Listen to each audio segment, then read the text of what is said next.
कटप्पा ने बाहुबली को क्यों मारा के बाद अगला सवाल ये है कि नाइट मैनेजर के दूसरे एपिसोड्स कब आएंगे. Yeah, very excited. I think more excited because you all are excited.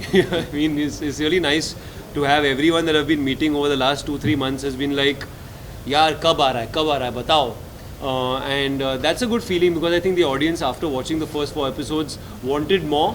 And I could feel genuine anger in some people that we were not giving everything at one time. But yeah, finally abhi ho raha hai. And very excited to see what everyone thinks of those 3 episodes. Out of the 3 of us, only Sandeep has seen them, obviously, since he is the director. So I am feeding off his confidence and quite happy. I'll say वो जो किसी ने बहुत अच्छी तरह बोला था मुझे कि कटप्पा ने बाहुबली को क्यों मारा के बाद अगला सवाल ये है कि नाइट मैनेजर के दूसरे एपिसोड्स कब आएंगे. सो इतना कहूँगा तो इतना प्यार कहूँगा जो एज आदि सेड थोड़ा गुस्से के फॉर्म में भी आता है, पर वो प्यार ही है. The fact that people have loved it and they are so excited makes me confident yet nervous. कब आएगा तो क्या एक्सपेक्टेशन है लोगों की. और एज आदि एंड अनिल सर सेड कि मैंने ही देखा है तो अभी ये बंद मुट्ठी है. हाँ. तो 30th को I am very keen to know everyone's reaction including Anil sir and आदि what they feel when they see it. 29th को स्क्रीनिंग है एपिसोड की, तो आप आइए सब लोग और देखिए. एंड अगर आपको पहला पार्ट पसंद आया तो मैं होप करता हूँ, उम्मीद करता हूँ कि आपको दूसरा पार्ट और भी अच्छा लगे. 28th को स्क्रीनिंग, 28 को स्क्रीनिंग है. स्पेशल अनिल सर ने इस बार डिसाइड किया कि हम सब मीडिया के लिए स्क्रीनिंग किया जाए, तो आप सब लोग के लिए इनविटेशन है फ्रॉम सर. 28 को. अनिल जी, हमने सुना था कि आप काफ़ी रिलेक्टेड थे फर्स्ट विलन का रोल प्ले करने के लिए. ऐसा कुछ नहीं है, बिल्कुल रिलेक्टेड नहीं था. रिलेक्टेड तो हर रोल के लिए होता हूँ मैं पहले, क्योंकि थोड़ा सा एंशियसनेस, नर्वसनेस होती है कि ये मैं कर पाऊँ कि नहीं कर पाऊँगा. मुझे लगता है वही एनर्जी से फिर मैं जब वो एनर्जी मिलती है तो वो कॉन्फिडेंट होकर काम करना तो मुझे आता नहीं करना. तो कहीं ना कहीं ये सब चीज़ें मुझे हेल्प करती है ताकि मैं और रोल को जिस तरह डायरेक्टर चाहते हैं और जिस तरह राइटर्स चाहते हैं उसे अच्छी तरह निभा सकूँ. तो वो रिलक्टेंस, वो वो ये सब चीज़ें I draw from that energy. कहते हैं ना, जैसे सीज़न बदलती है हर कैरेक्टर का, जैसे नेचर का भी रंग बदलता है, वैसे हर कैरेक्टर का रंग बदलने वाला है. और सिर्फ लिपिका का कैरेक्टर नहीं, शान का कैरेक्टर बदलने वाला है, शैली का बदलने वाला है. सो मैं बस यही कहूँगा कि expect the unexpected when the second part comes out. काफ़ी मेहनत हुई है, काफ़ी हमने कोशिश की है कि हम आप लोग की उम्मीदों तक खरा उतर पाएँ. बट अभी कहते हैं कि आपके ऊपर है. Let's see how you guys react to it. I think काफ़ी कुछ इंटरेस्टिंग देखने को मिलेगा क्योंकि अभी Shaan has finally found the trust. अभी he is earn the trust. अभी वो घुस गया है. अभी क्या है कि the story is going to get more and more interesting और Shaan is going to be in more and more situations that are going to confuse the audience कि वो बोले कि नहीं बोले कि वो उसके मोटिवेशंस सेम रहेंगे, चेंज करेंगे उनके प्रायोरिटीज़. आई थिंक लाइफ शान के लिए अभी काफ़ी इंटरेस्टिंग हो गया है. उनके सामने काफ़ी सारी चीज़ें आई हैं जो पहले नहीं थे, अपॉर्चुनिटीज़. और I think the audience will also be waiting to see कि वो ये करेगा कि वो. संदीप जी, जो इंटरनेशनल एक्टर ने काम किया है, काम किया है, तो क्या वो उनका और फेस ऑफ नहीं, उनका उन्होंने बात की थी जब टॉम हिडलसन साहब ने देखा ये हमारा शो, कुछ एपिसोड्स देखे, हमने लंदन में स्क्रीनिंग की थी. सो उन्हें कहे तो he was so moved and he really liked it so much. उन्होंने कहा कि he would like to speak to Aditya. So that time I think India में काफ़ी लेट टाइम हुआ था. And I remember calling Aditya and I think like a good human being, he was about to go to bed and we had woken him up with Tom's call. तो he can actually tell you काफ़ी लंबी बात हुई और मेरे ख्याल से काफ़ी पर्सनल बात हुई.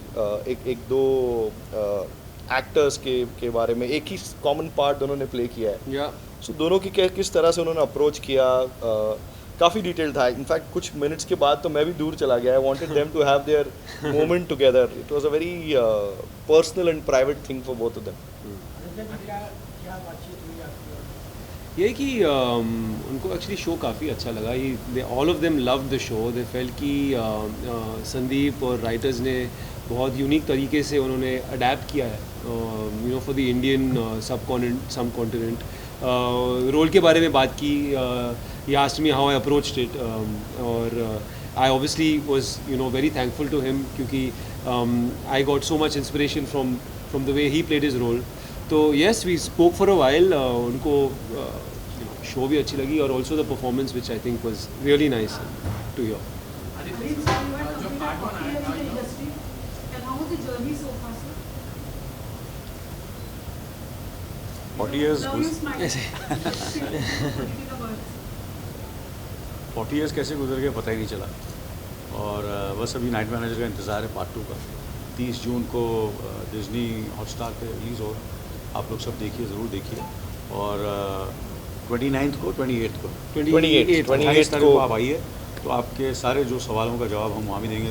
सब चीज़ों का सवाल अगर यहाँ दे दिया तो फिर वहाँ हमारे पास वो शो देखने के बाद कुछ बचेगा नहीं आपसे. But how do you adapt to the technology? Because you had worked in the film and the TV serial also, now to the web series. How do you develop or maybe evolve as an actor? Well I think I been very खुशनसीब रहा हूँ कि अच्छे directors लोगों के साथ काम करने का मौका मिला. अच्छे एक्टर्स के साथ, अच्छी एक्ट्रेसेस के साथ, अच्छे आर्ट डायरेक्टर्स, कैमरामैन्स के साथ. तो कहीं ना कहीं उनके साथ जुड़ के मैंने भी उनसे बहुत कुछ सीखा है. तो उनसे सीख के जो कुछ भी आप देख रहे हैं मेरे पर्दे पर, तो कहीं ना कहीं उन सब की सीख है, उन सब का योगदान रहा है मेरे जितने भी मैंने किरदार अभी किए हैं लास्ट सालों में कुछ. एंड जैसे कि सो आई थिंक इट्स बेसिकली क्या होता है कि अकेला तो आदमी कुछ कर नहीं सकता. और कहीं ना कहीं ऊपर वालों का आशीर्वाद, आप लोगों का प्यार, ये सब चीज़ें होती हैं जो काम आती हैं. आई बीन फॉर्चुनेट कि जैसे night manager, I am fortunate कि मुझे इस ensemble कास्ट का और डायरेक्टर, राइटर्स काम करने का मौका मिला. तो कहीं ना कहीं ये तो प्लान किया नहीं था, ये मेरी झोली में आके आ गया और मैंने उसे स्वीकार किया और अपनी तरफ से पूरी मेहनत की और काम किया. सबने मिलकर किया और फिर इसलिए सब कुछ जो आप देख रहे हैं पर्दे पर, इतने लोग आप लोग आए हैं, सवाल कर रहे हैं और पसंद कर रहे हैं. तो कहीं ना कहीं आई तो believe in the universe. I believe in hard work and a certain kind of blessings of the family and everybody, all your well wishers who generally feel for you. So I think that's what it is. कोई इसमें हमसे भी ज़्यादा talented लोग हैं, हमसे भी खूबसूरत लोग हैं. एंड कभी कभी उनको मौका थोड़ा बाद में मिलता है, हमको पहले मिल गया. हमको कुछ ऐसी फिल्में मिलती हैं, ऐसे शोज़ मिलते हैं जो हमें काम करने का वहाँ मौका मिलता है और शाइन करने का मौका मिलता है. So I been we been very fortunate कि हमारे पास ये कहानी आई, ये शो आया और हमने उसे आप लोगों के सामने लाने की कोशिश की. क्या कुछ सीखने को मिलता है जब आपके सामने स्टार कास्ट हो और साथ ही साथ आपका जो रोल काफ़ी टक्कर वाला है, तो किस तरह से वो टक्कर आपने दी है, कैसा सिविल कर पाए आप? आई थिंक मैं काफ़ी फॉर्चुनेट रहा हूँ कि मैं सर के साथ, ये मेरी दूसरी प्रोजेक्ट है. मलंग में भी साथ में काम किए थे. I think every day sir के साथ is a learning experience. I think sir's just his approach towards work, how committed sir is to every role, जिस तरीके से वो prepare करते हैं, involve होते हैं, is an infectious thing. And all of us, I think, get inspired as younger, not starting but younger in the profession from that. और sir I think in different ways sir is a team player. I think Sandeep can tell you कि वो हर चीज़ में there is a, if you want, sir is helpful. You ask and it's there and he is always helpful to from every aspect, from helping actors to helping production to helping even the director with all his experience.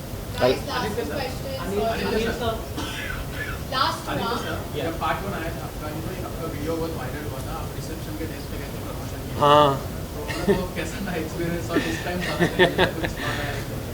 हाँ, वो करने में बहुत मज़ा आया क्योंकि वो actually sting operation जैसा था ना. I put on this thing and we put out these hidden cameras. और कोई लोगों को पता है कि ये कुछ प्रमोशन चालू है, but some people actually got fooled यार, कि actually I met my old school teacher और उनको सच में लगा कि यार आदि आई थॉट कि तू एक्टिंग में है ना, ये क्या हो गया है? ऐसे नहीं मैम, वो एक्टिंग चल नहीं रहा था ठीक से, तो ये बैकअप है, कोविड के बाद करना पड़ता है।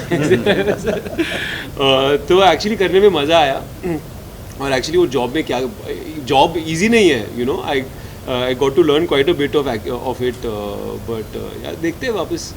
पर अभी नेक्स्ट टाइम जब करेंगे तो अनाउंस नहीं करना है ना, सुमरी में जाके। एंडिंग के पार्ट में कुछ चेंजेस हुए so that you can make part 3, is it true and can we see the part 3 also sir? I think यही कहूँगा कि कोई भी चीज़ का पार्ट 2, पार्ट 3 जो भी हम कहें तब बनता है जब प्यार मिलता है ऑडियंस का। तो ये एंडिंग का कोई लेना देना नहीं है। आपने जिस तरह से आप रिएक्ट करेंगे उसके दम पर ये सब डिसीजंस लिए जाएंगे। तो सब कुछ अभी ऐसा सेट 30 तारीख को आप लोगों के हाथों में। So what's the next step? चलो, Years चलो, to complete guys. it. Last. 40 years, what next you want to do? Like, ऐसा कुछ दिल में है जो आप करना चाहेंगे? Because you have a lot of things. Please, sir. कोई ऐड करके क्वेश्चन में करना चाहूँगा, जैसे आपने इतने साल से इंडस्ट्री में आपने योगदान दिया है, क्या फ्यूचर में आप देश के लिए कुछ अपना योगदान देंगे, पॉलिटिक्स में ज्वाइन करेंगे? आपको किसी एंगल से मैं लगता हूँ कि पॉलिटिक्स जा सकता हूँ। चलो थैंक यू। Thank you.